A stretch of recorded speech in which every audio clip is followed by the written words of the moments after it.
A couple of weeks ago I bought this kit, the TRX-4 Chassis Kit, and I thought that you have to put it together and put on your Defender hood and call it a day. But I found out that it doesn't work like that. In this video I would like to show you what parts you have to change to fit the Defender body onto the kit. Mainly you have to change the fenders, the front and the rear, and also some parts on the axle, the rear axle. The problem is that this body needs some more space between the two fenders. In the last page of the manual they say that you might have to trim the fenders to fit the body that you want to use, but in the case of the Defender body you don't only have to trim them, but you have to change them. And that is because the fender flares that are outside need to be fixed to the fenders at the inner side, and these fenders don't have holes for the screws. These are the parts that you will need to order extra: fenders, fender flares, shock towers.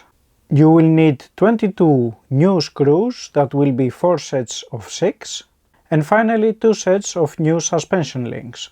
Here you can see the difference between the fenders that are supplied into the kit and the shock towers that I changed. As you can see here at the rear, the mount for the body, which is this part, has to go a little bit more towards the front to match the holes that are in the body. Let me change these fenders with a new shock towers and then we will have a look at the underside of the vehicle. By the way, if you are planning to build this kit, do yourself a favor and buy this tool. There are a lot of screws that have to put in place and this tool really helps a lot. I will put a link in the description.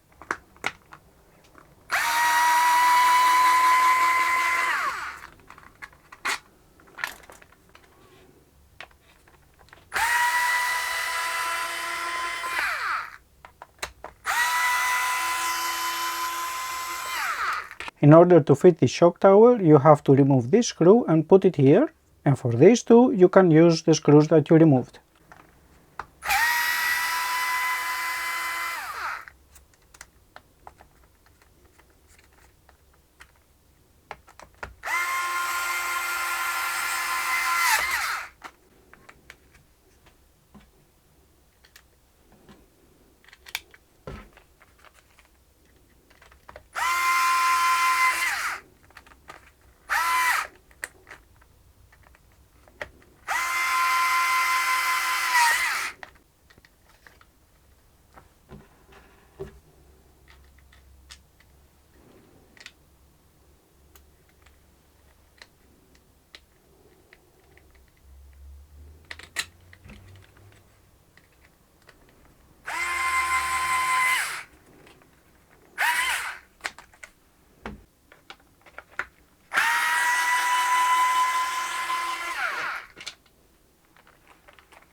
And this is the new configuration.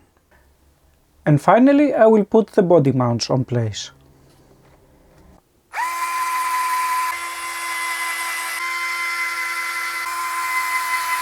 Next I will put the body on place. And now you can see that the rear axle is a little bit too far to the front.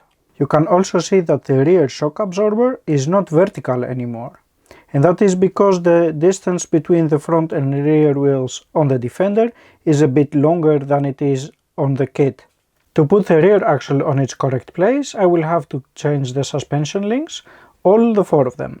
To do that, I will start by removing the tires.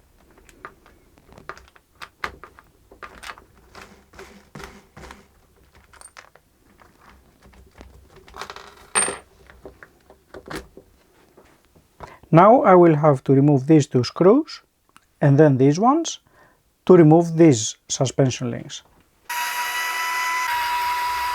And finally the screw here under.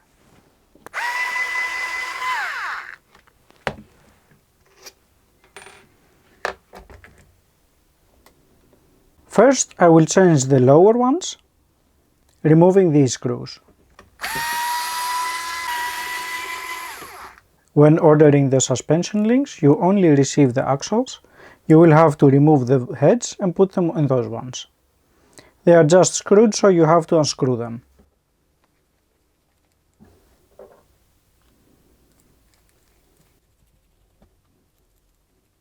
The distance between the two heads has to be 96.27 mm. The heads of the lower links have to be aligned, of course. Now let's put them back in place.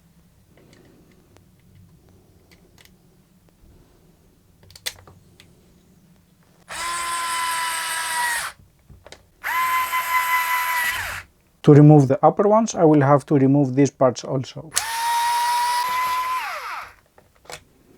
And once again, I will have to swap the heads.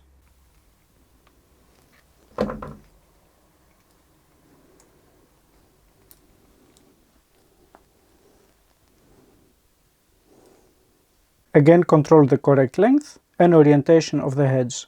These links can also go in place.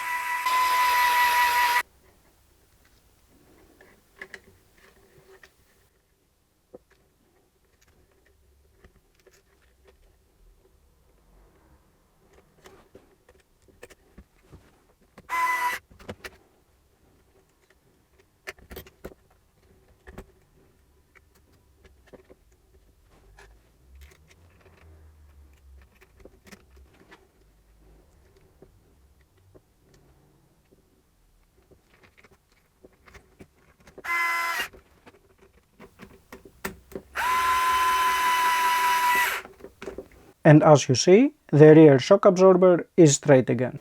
Let's put the tires in place.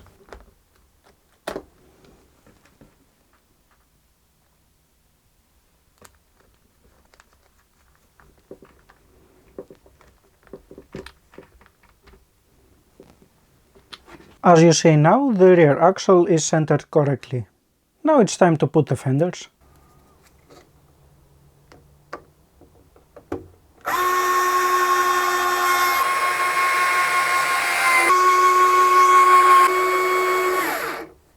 And so the Defender is ready to go.